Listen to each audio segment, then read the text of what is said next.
Okay, so I'm gonna show you guys how to twist, how to take off the parts on the lid for cleaning.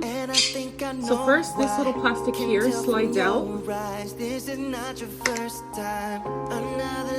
That slides out, and then you turn it around, and this lid that swivels, kind of have to wiggle it around, and it'll twist off.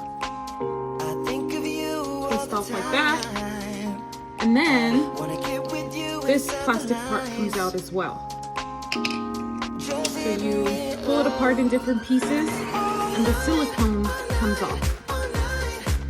So you can soak all your pieces in vinegar and water, or baking soda, or just dishwater, bleach, whatever, to sanitize, but they do come off, and they will mold if you don't clean them out.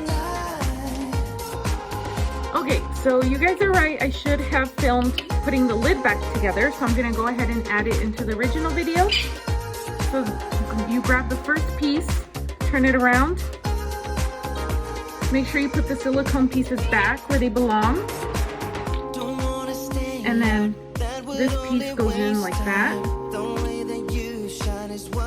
Make sure you hold it in place, turn it back around, you grab the swivel lid, and then you make sure you twist it back on. Twist it, make sure you test your lid. Okay, turn it back around, grab the last piece, and you slide it back into place. There you go. And it's put back together.